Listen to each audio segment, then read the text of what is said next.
Senhor presidente, senhoras e senhores senadores, diz o ditado, senhor presidente, que enquanto houver dívida, não haverá herança.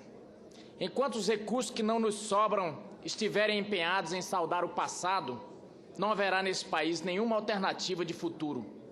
Enquanto não conseguirmos estancar a sangria dos recursos federais, não haverá saúde, não haverá segurança, não haverá educação. Segundo o relatório divulgado pelo Tesouro Nacional há pouco mais de 2 semanas, o estoque da dívida pública federal brasileira alcançou 2,44 trilhões em abril deste ano. Trata-se de valor 2 vezes maior do que observado em 2005, quando era de 1,16 trilhões.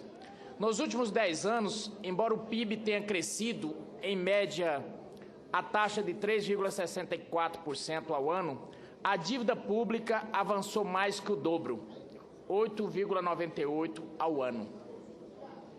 Mantido o ritmo, em 2027, ou seja, daqui a apenas 12 anos, teremos uma dívida que superará o conjunto de toda a riqueza que produzimos no Brasil em um ano. É a receita para o desastre, senhor presidente. E não podemos seguir fechando os olhos a essa situação. É importante salientar que a dívida cresce e cresce exponencialmente, apesar do gigantesco desembolso que fazemos. Apenas no ano passado, o governo federal pagou 170 bilhões em juros. Eu queria ressaltar esse número porque nós estamos falando agora de um ajuste e toda essa confusão aqui não passa de 20 bilhões. Mas nós pagamos 170 bilhões em juros e encargos da dívida. É quase 2 vezes o que foi gasto com saúde e 100 bilhões a mais do que o governo gastou com educação. Gastamos mais com os juros da dívida pública federal do que com saúde e educação juntos. E mesmo assim o volume só faz aumentar. Em março último, a dívida teve o maior salto mensal em 5 anos. Foram 4,8% de aumento em apenas um mês, provocados pela maior emissão de títulos da série histórica iniciada em 99, com operações de mais de 70 bilhões. Ou seja, o Brasil tomou ainda mais dinheiro emprestado às taxas de juros mais altas do planeta para cobrir o rombo das despesas públicas. Sim, as taxas mais altas do mundo, porque o grosso da nossa dívida está hoje em reais.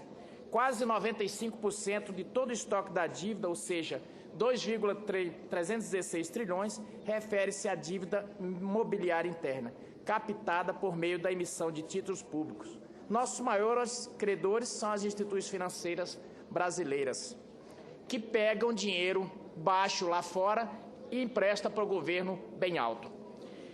Então, senhor presidente, eu tive conversando nesses últimos dias com a base do governo, tenho visto o esforço imenso do líder do governo aqui no Senado para tentar aprovar essas medidas. Mas eu sinto que não é por aí o caminho, porque nós estamos pagando 170 bilhões de juros. É muito dinheiro. E essa dívida, nem sabemos se ela existe. Aqui já teve uma CPI da dívida e muitos técnicos, muitos estudiosos do setor dizem que essa dívida já foi paga várias vezes. Mas a gente continua pagando essas exorbitâncias. Então, nesse momento em que se fala de ajuste, partimos para tirar esse dinheiro das costas justamente do hipossuficiente, eu não vejo que seja a saída.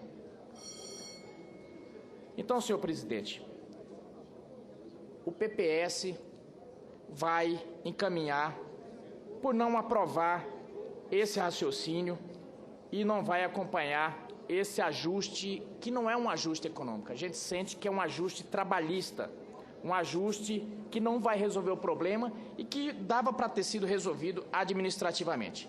Ressalto, tenho visto o esforço, a elegância do líder do governo, mas eu sinto que o próprio governo não tem se entendido e não tem ajudado a função do seu líder aqui. Muito obrigado, senhor presidente. Agradecemos a Vossa Excelência.